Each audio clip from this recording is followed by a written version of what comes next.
Hi, guys. Hi. How are y'all? This is Michelle. And this is Mark. And this is Mark and Michelle. It is.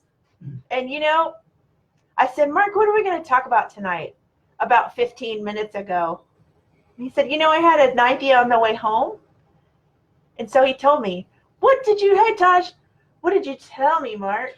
Well, what I told you was an idea came to me on the way home from work.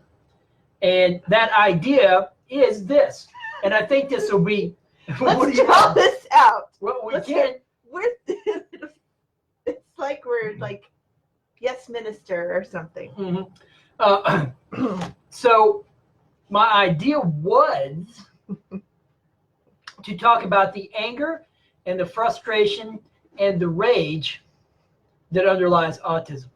Because I see this a lot in autistic adults who are part of the neurodiversity movement.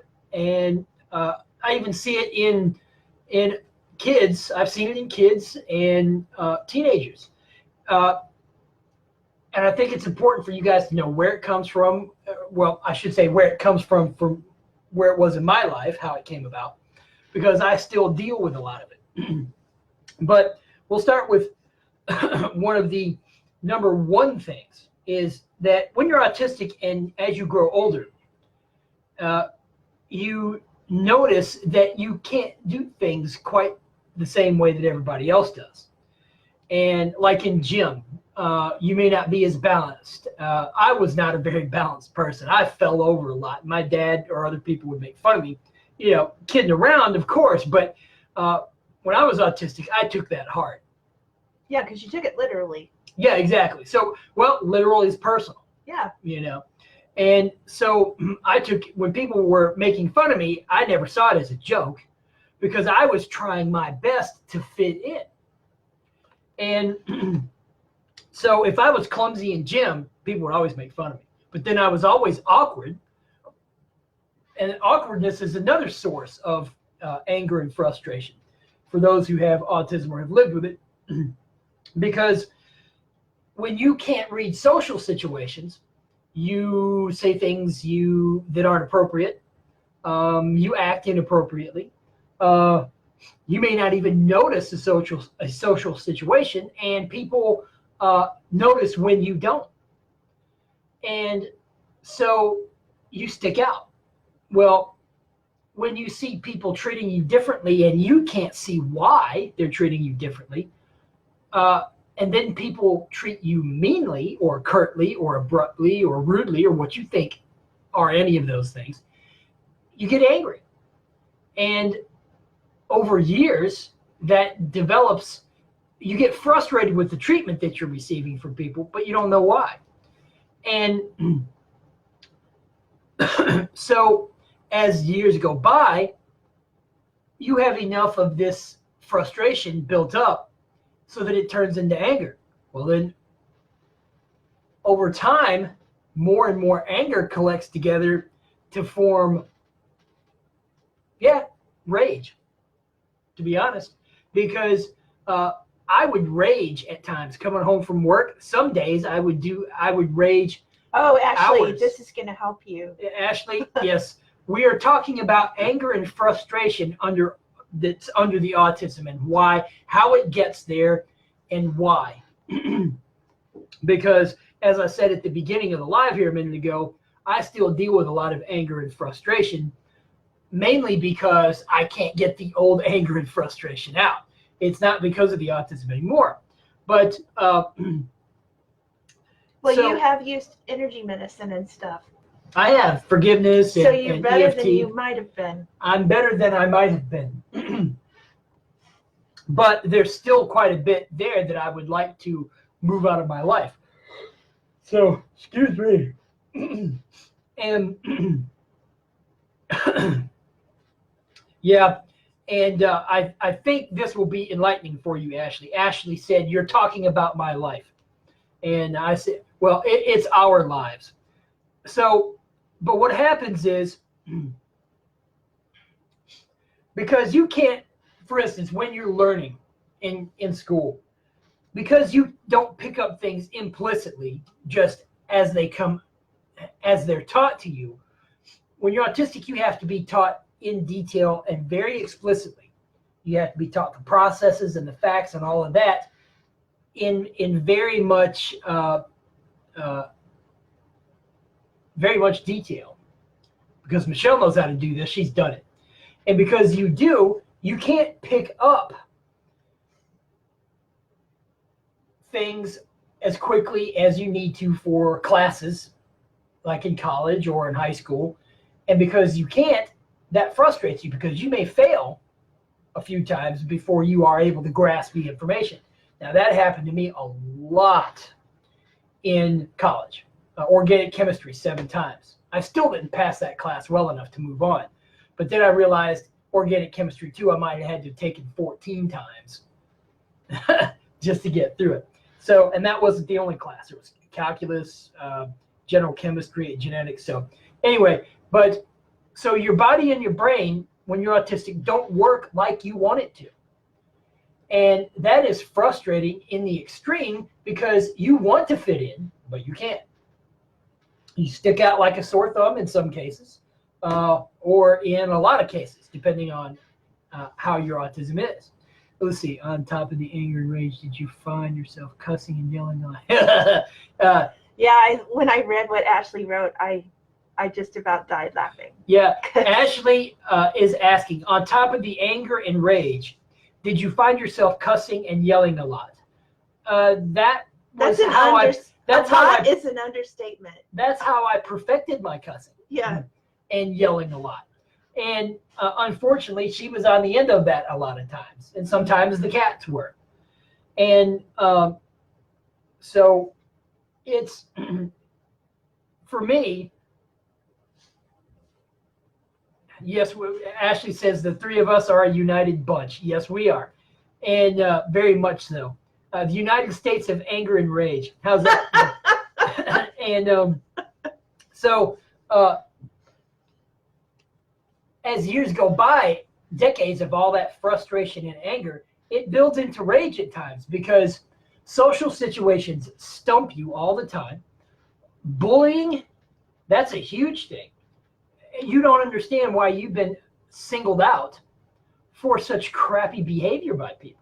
You guys don't know how much Mark is bringing his language up so that you don't have to hear all the cussing. Oh, well, I'm actually not trying. It's not, but yeah, I mean, I work blue most of my time on this planet. It has chilled out a lot since he's changed, though. Yeah, because what you mean, anger and frustration, or the cussing, actually. Yeah, a lot less cussing now. But Mark Twain made some comment about cussing provides a person with a sense of relief that is otherwise unknown in any other mode of expression. That's a paraphrase of what he said. But cussing really does. It provides you a sense of relief that you can't get anywhere else. Well, obviously, because lots of autistic people cuss. Do they? Well, yeah, you would know. I've heard the kids, they don't know what they're doing, though. Well, I didn't either. I just used the words and threw them out there. People laughed because there wasn't much emotion behind them. It was just the words. Yeah. But now it causes trouble because there's a lot of emotion behind it now. Now, when you worked at Borders, didn't they have a change jar for every time you cussed? No, but they talked about it. Okay, they talked about it. And I got written up a couple of times in the 8 years that I worked at Borders for cussing. And while not at guests, guests heard me, customers. And because retail likes to use the word guests. Yeah, I'm not inviting any of those people to my house. So, so customers. But, and that's the thing. And after so many decades of the anger and the frustration builds into rage. So even the littlest thing will set you off into this huge meltdown because you don't understand why you're still having to deal with poor behavior from other people. When you're 45. Exactly. And so I realized once I found out I had autism and I started learning more and more about it, then I realized, oh, here's why my behaviors cause problems for me, cause my anger and my frustration. And, you know, another interesting one that came to me just a second ago is, I can't remember it now, but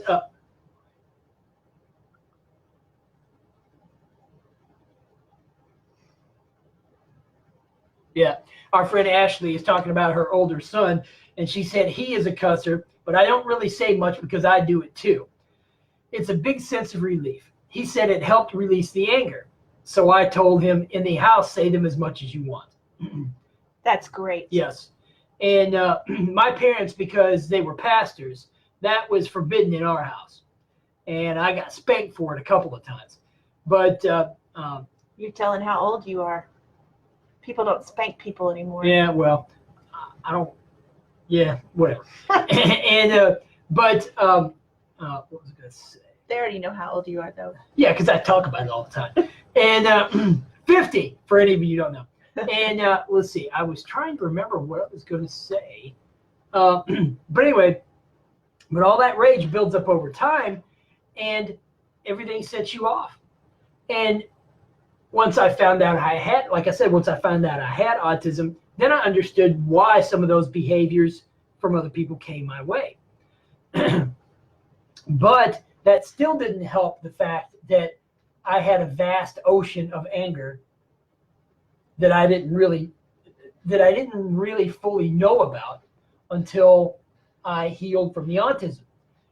Because then all of a sudden, and this has happened 2 or 3 times in recovery, anger feelings would come up and persist for a week or a couple of weeks, and I wouldn't know why, because I couldn't feel I couldn't determine the underlying trauma that caused it, right?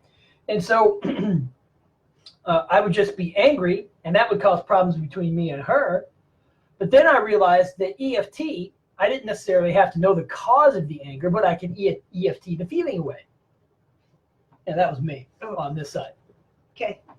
So I was wondering why you were looking on that side. It's on Well, this side. Oh, is there a kitty over there? No. But, oh, okay. I just thought I kicked one. Go on. So, so it did cause problems for us. And it did help to be able to release the emotions through forgiveness or EFT or what have you. We use something else called reframing too. That's been a while. But we also break circuitry. That's true. That's true. And so there have been numerous ways that I've dealt with it, but you just wind up, nothing seems to work right for you. It's almost as if you're split, because that's really how it feels. On the inside, you know, well, I'm just like everybody else. Yet, if you are, how come your body isn't working like it should? Or how come your brain isn't working like it should? Because you think, oh, well, everybody else, you know. And everybody else should be able to learn quick. Everybody else learns quickly. Why can't I? What's the split you were talking about? Well, the split is you seem to, after a while, as you get older, you tend to believe that you're like everybody else. But then you see your body not working. It's like your body and brain don't work, but the internal you, it's like the internal you is observing everything that goes on. At least it did for me.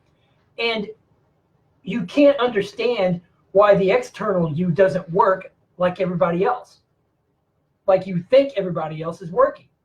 And, you know, that becomes frustrating because you feel trapped inside a body and brain that don't work. Well, at least don't work the way you want it to. And I think her name is Carly Flashman, say that very same thing. And she is nonverbal, other than she uses a computer keyboard and a computer to type, and she talks to people through that. But she has said in the past that for her, she feels like she is trapped. Well, it's very possible. Ashley says the more I talk, she's talking about more Mark talks, the more she feels like she could be autistic. Well, it's very possible, Ashley. Autism doesn't just come out of nowhere. And well, and it's heavy metals. yeah. And you can get rid of them, but you're going to have to go really slow. I mean, we already know that because you're so sick. Mm-hmm. And so, yeah, don't be surprised by it, but you probably do. And I had my dad's uncle, his mom's brother, my grandmother's brother. He was like Rain Man. He could tell the weather on any day. And any day that he lived, he knew what the weather was. He could tell you what it was and he'd be right. That's how he was, Uncle Herbert. He lived in St. Louis. But anyway, so it's very possible. But you live with anger and rage and frustration so often when you're autistic, it really becomes your dominant mode of expression.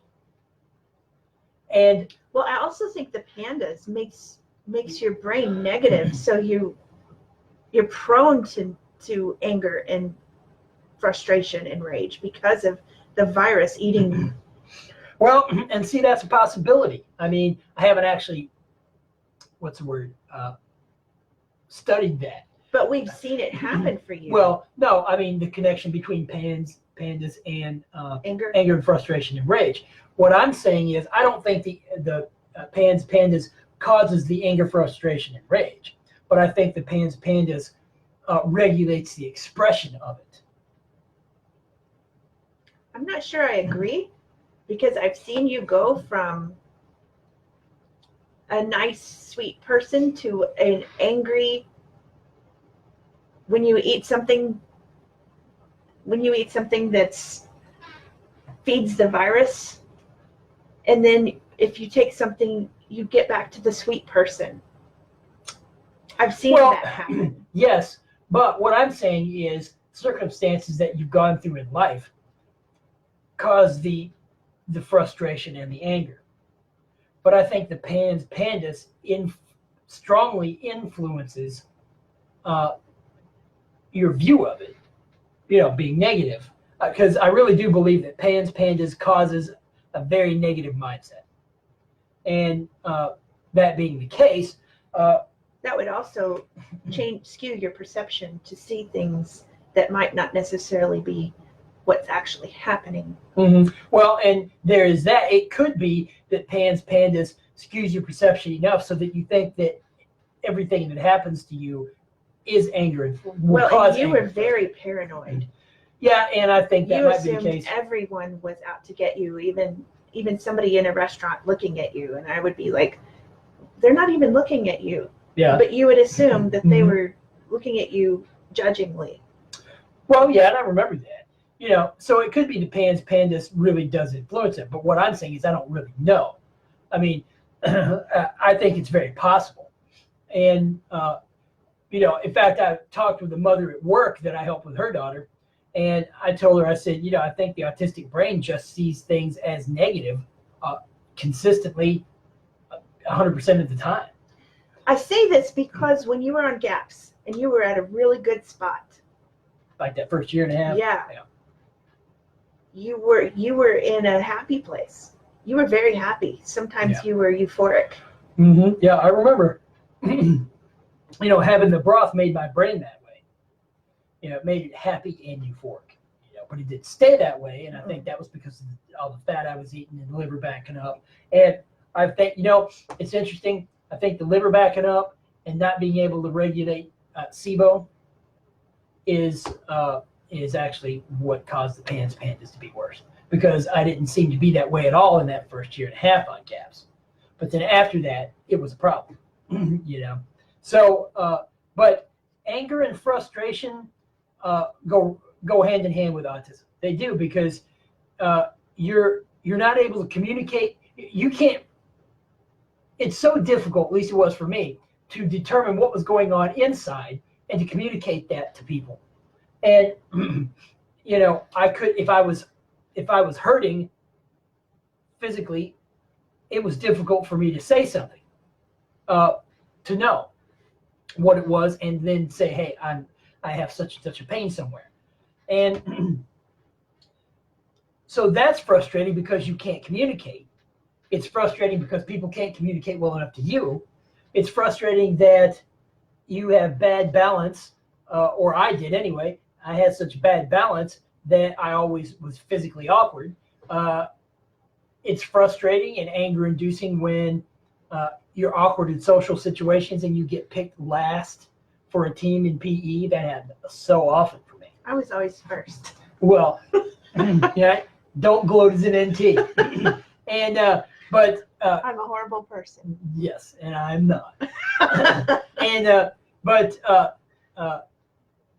And you just, when you grow up autistic, I really think that you grow up with a lot of anger and frustration. And as you get older with it, living with the autism, it turns into rage. And you blame the whole world for your problem, and when really it's just the autism, you know. And autism itself, you can't communicate out, and people can't communicate in. You can't do what you need to, and you don't understand people's good intentions towards you either. Your perception is skewed by the autism, so therefore, nothing that happens to you when you're autistic seems positive and loving, hardly at all. And so you have a very negative view of life, probably mainly because of the PANS and PANDAS, but not just because of that. Well, and also life circumstances. I hear what you're saying. Yeah, but I think life circumstances dictate. I think life circumstances probably dictate at least 50% of that, and PANDAS dictates your perception of those life circumstances, about 50%. Because it makes you have a negative brain in the first place. Yes. And then you have all these things that are coming at you that you're like, why is this happening to me? Right. And so that makes it 2 times worse. Mm-hmm. Right. So, put PANDAS and the negativity caused by that together with life circumstances that don't work well and make you angry and frustrated all the time. And it just sets you up to be a rage-filled adult. I mean, it did me. And I've seen many other autistic adults who are rage-filled. Although I don't know if they would call it that. They would probably, they would probably, a lot of them just play, oh, it's because of UNTs. No, it's not. It's not. It's the autism and the life circumstances you went through. So anyway, is there anything you wanted to talk about? Ashley, I know you can't do a lot of stuff, but if you can at least do the blueberries.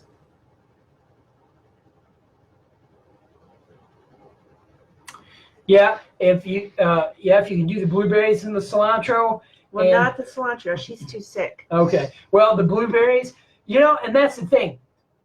You can still heal if you just do fruit. You really can. We've done that. And most of the time that we've been on this diet, the 21 months or so that we've been on it, we haven't done the heavy metal detox smoothie every day. That we'd be dead by now if we'd done that. Or we'd be really well.